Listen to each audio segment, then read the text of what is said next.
Bom, meu nome é Jorge Alves Aldino, sou lá de São Paulo e atualmente eu faço meu mestrado na área de Ciências Biológicas, em concentração de Zoologia, na Universidade de São Paulo, no Instituto de Biociências. Bom, contando um pouco da minha história, eu me formei em bacharel em Ciências Biológicas e também licenciado em Ciências Biológicas também pela Universidade de São Paulo. E acho que pela minha escolha em fazer Biologia é um pouco engraçado assim, porque desde o fim do meu ensino médio eu pensava o que eu quero ser, o que eu quero fazer da minha vida.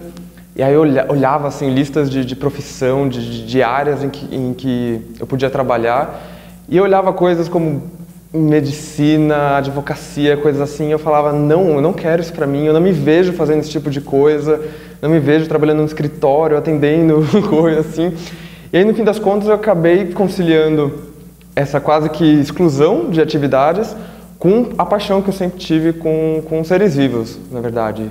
E aí é um pouco engraçado também que vem da minha mãe ficando um pouco louca comigo, que eu sempre vivia assim na praia, recolhendo coisa, concha, estrela do mar, e aí levava para casa diferentes tipos de coisas, vivia no jardim, mexendo em minhoca, caracol, essas coisas. Enfim, aí deu no que deu, né? Só dava para virar biólogo mesmo. E depois eu acabei começando minha iniciação científica no período da minha graduação. Me apaixonei por pesquisa, acho que é uma sensação incrível você sentir que você é parte da ciência à medida que você produz novos conhecimentos. E isso é uma sensação incrível. Aí comecei fazendo mestrado também, lá no Departamento de Zoologia da USP. E, enfim, aí agora eu desenvolvo meu projeto de pesquisa, que está vinculado com a fotografia, que eu fui agraciado com o Prêmio de Fotografia, Ciência e Arte do CNPq.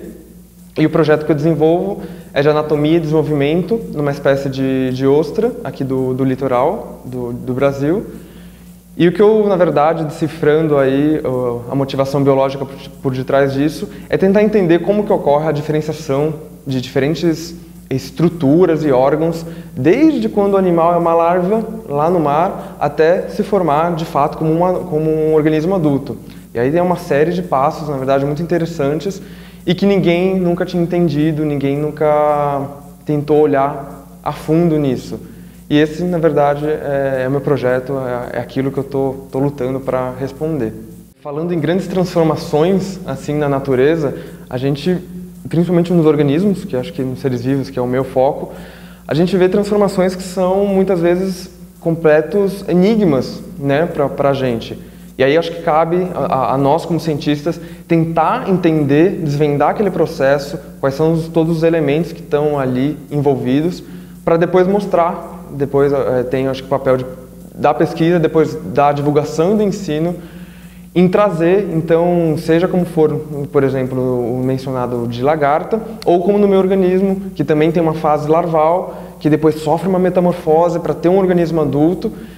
E aí você consegue, na verdade, entender que é um encadeamento de mudanças que vai levar, na verdade, ao estágio final, né? Então, é basicamente isso.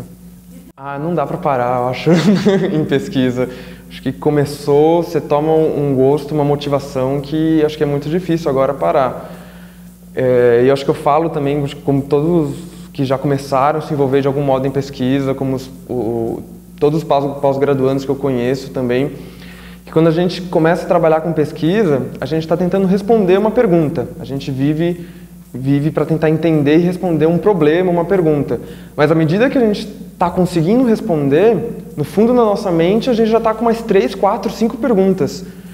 E aí isso é inevitável, assim, a gente começa a ser apuxado, a gente é motivado a cada vez mais correr atrás disso.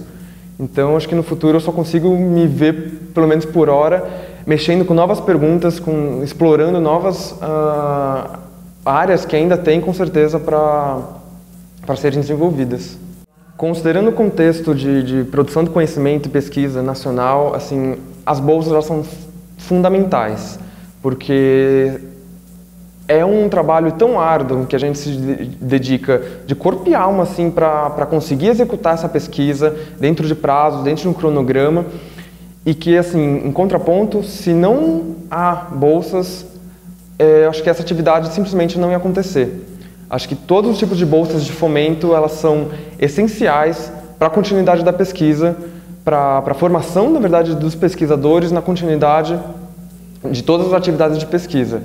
E não só também a questão das bolsas, mas também todos os outros tipos de fomento, que é o caso de premiações, de outros tipos de atividade, que são assim, completamente necessárias para reconhecer todo esse trabalho e também para incentivar, para que não só aqueles que já iniciaram a sua atividade científica tenham condições de continuar, mas assim como outros também possam ser levados a ter condições de se encontrar como pesquisadores.